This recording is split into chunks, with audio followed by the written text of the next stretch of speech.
Donna McClelland. I was married to Detective Wayne B. McClelland, the first officer from St. Louis County Police Department who was killed in the line of duty on April 17, 1975.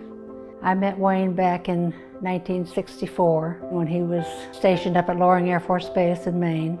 Wayne had a wonderful personality, very outgoing. I was very shy. He was very nice looking, had a southern accent, which I really liked. It was love at first sight, I have to say. For me as a kid, and having Uncle Wayne as my uncle was awesome because he was funny. And he was always the jokester, along with my Uncle Dave, his brother. And so it was a lot of fun to hang out. And they were young, at the time, so they were the cool aunt and uncles. Dave idolized his brother. I heard about him long before I ever met him.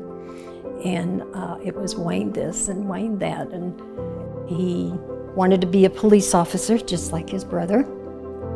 The first date I had with him, he came to my house and we played croquet in the backyard. And all the kids would come by and tease me because, oh, Donna's got a new boyfriend.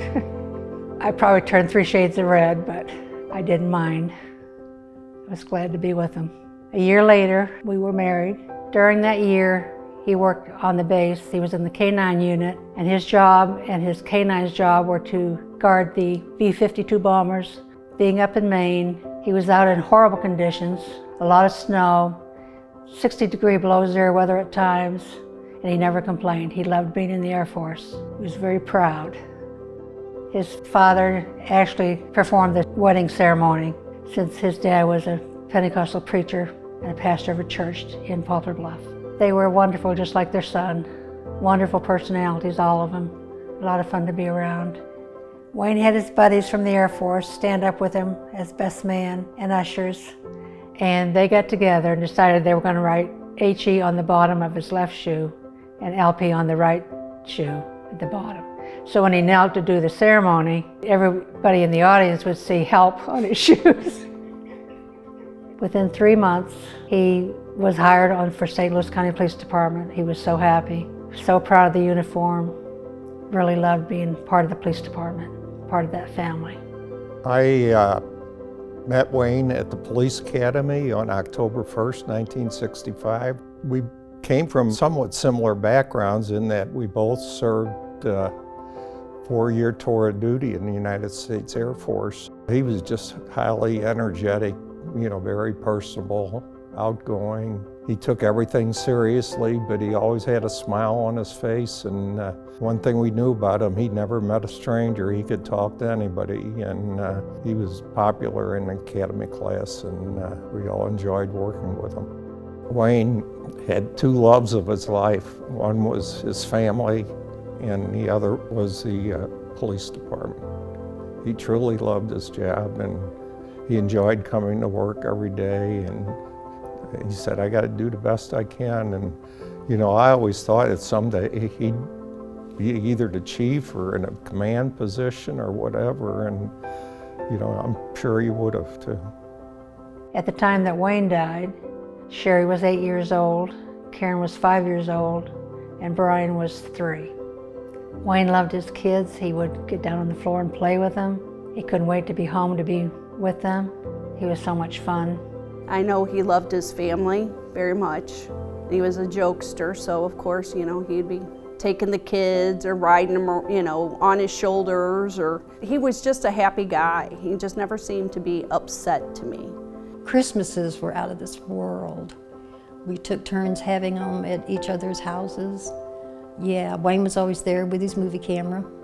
I know there's a picture, and that's why the memory is so vivid, is he's standing there beside his tripod and the camera, and he's standing there with a cigarette in his hand, taking pictures of all the kids opening gifts, and just the time we spent with him was just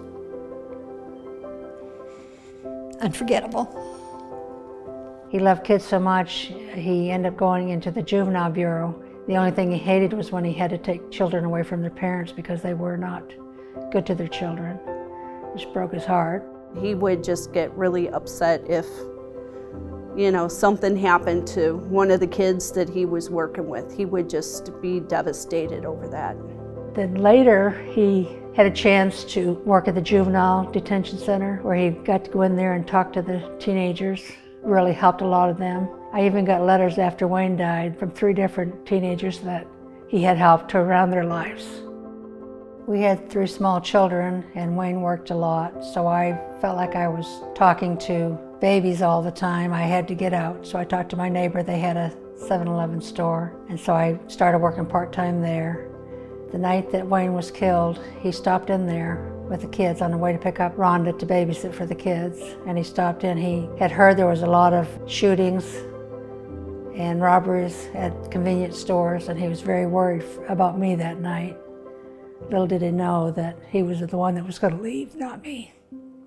He held me and kissed me for a while, and that was the last I saw him until the hospital. And I got home, and an hour or so later I got a call that they were sending an officer to come pick me up to take me to the hospital. It was Wayne McClelland, which was a good friend of ours. I asked him on the way how bad it was. I said, "No, be honest with me." He said, "It doesn't look good."